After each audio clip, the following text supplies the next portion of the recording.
بسم اللہ الرحمن الرحیم۔ رمضان المبارک میں اللہ تبارک و تعالی شانہ خاص موڈ میں ہوتے ہیں۔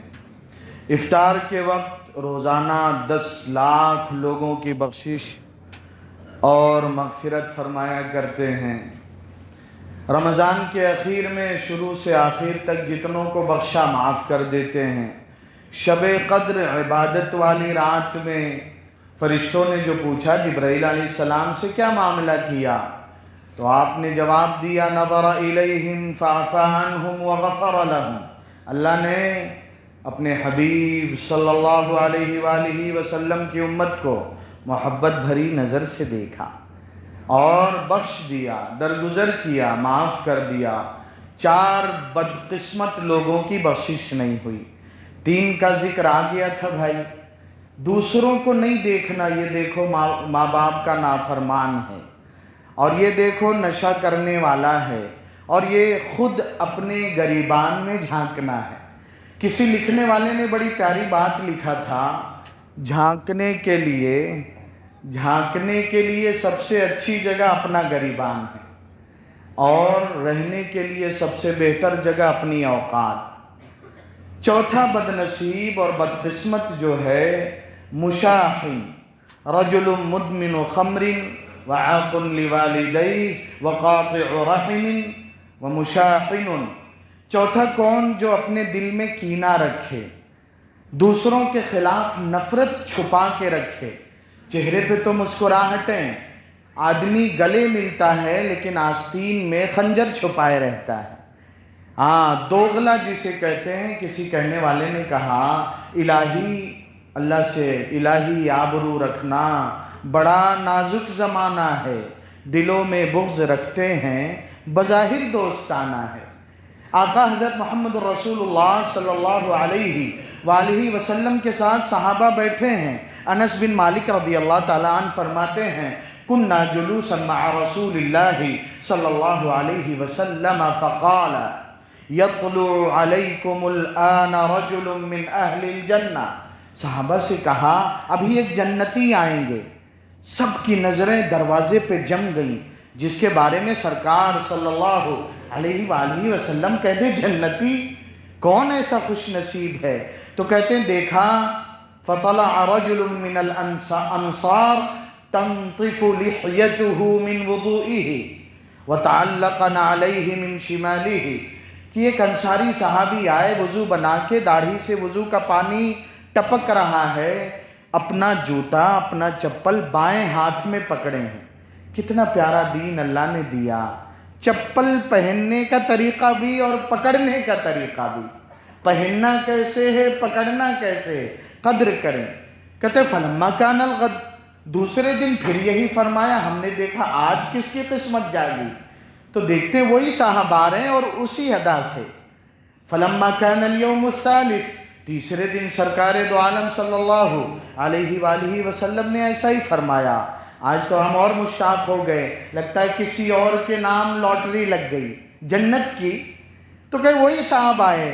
اب صحابہ بڑے نیکیوں کا شوق اور رغبت رکھنے والے تھے۔ ایک نوجوان صحابی عبداللہ بن عمرو رضی اللہ تعالیٰ عنہ ان صحابی کے پیچھے لگ گئے۔ کون تھے وہ؟ سعد بن مالک رضی اللہ تعالیٰ عنہ، اور کہنے لگے چچا میری ابا سے انبن ہو گئی ہے، لڑائی ہو گئی ہے، میں نے قسم کھا لیا ہے 3 دن ابا کے پاس نہیں جاؤں گا، اگر آپ اپنے پاس رکھ لیں تو بڑا احسان ہوگا۔ انہوں نے کہا آؤ بیٹا چلے آؤ۔ 3 دن ناراضگی کے اظہار کی گنجائش ہے۔ اسلام نے جذبات کی رعایت کیا ہے، انبن ہو جائے تو غصہ 3 دن تک ظاہر کرو، اس کے بعد ختم کر دو۔ ان کے پاس رہے، رات بھر جاگتے، چوکنا کہ بڑے میاں چھپ کے کیا تیر مارتے، ڈائریکٹ جنت میں جا کے لگتا ہے کہ کون سی سیکرٹ عبادت کرتے ہیں دیکھوں تو کہ پہلی رات تو دیکھا ایک دم تان کے سوئے، تہجد بھی نہیں پڑھا، تو سوچے تھکے ہارے ہوں گے، آج تہجد رہ گئی۔ ہاں ایک بات ہے، جب کروٹ بدلتے جاگتے تو سبحان اللہ الحمدللہ اللہ کا ذکر کرتے۔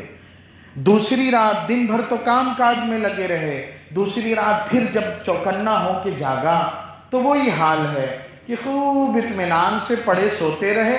حدیث پاک میں یہی کہ تہجد نہیں پڑھا، صرف فجر کے لیے اٹھیں، تیسری رات بھی یہی حال۔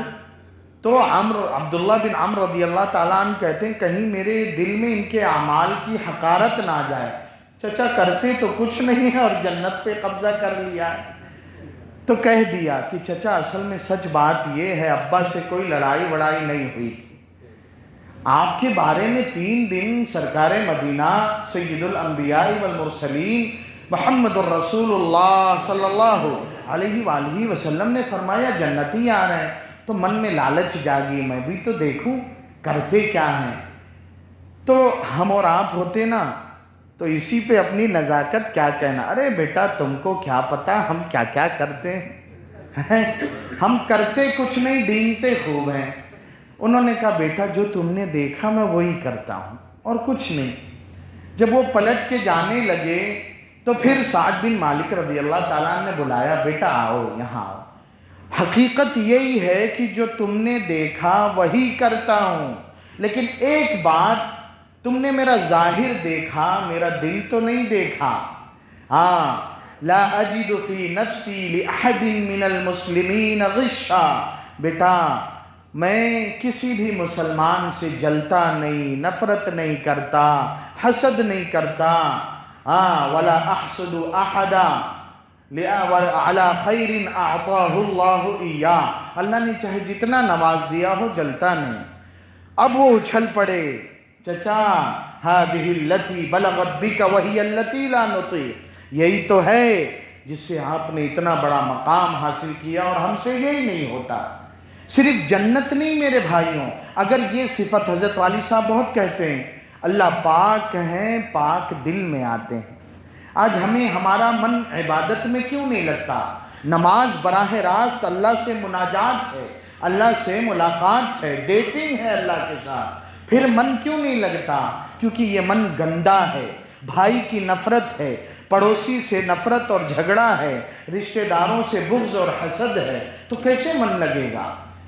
انہی انس بن مالک رضی اللہ تعالیٰ عنہ سے آقا حضرت محمد الرسول اللہ صلی اللہ علیہ وآلہ وسلم نے فرمایا پیارے بیٹا یا بنیا ان قدرت ان تصبح وتمسی ولیس فی احدک غش فی قلبک غش لأحد فافعل، بیٹا اگر تم سے یہ ہو سکے کہ صبح شام اس حال میں کرو کہ تمہارے دل میں کسی کے لیے میل نہ ہو، نفرت نہ ہو، حسد اور جلن نہ ہو، تو بیٹا ایسا کرو۔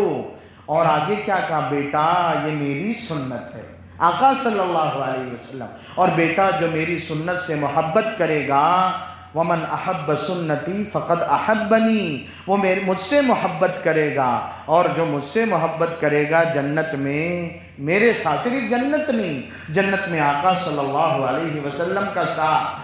تو میرے بھائیوں یہ 4 خصلتیں دوسروں میں نہیں۔ آج 28واں روزہ، حضرت والی صاحب بہت کہتے ہیں اللہ سے معاملہ صاف کر لو، لسٹ بنا لو، جو کمیاں ہیں لکھ لو، 2 رکعت پڑھ کے بیٹھ جاؤ، اللہ میں تو گندا ہی بندہ ہوں، آپ صاف کر دیجئے، تربیت کر دیجئے، میں نے تو اپنی بربادی کے سارے سامان مہیا کر رکھے ہیں، آپ کی نظر کرم نہیں ہوئی تو میں برباد ہو جاؤں گا، میں جبرائیل کی بددعا آقا صلی اللہ علیہ وسلم کے آمین کا مستحق بن جاؤں گا۔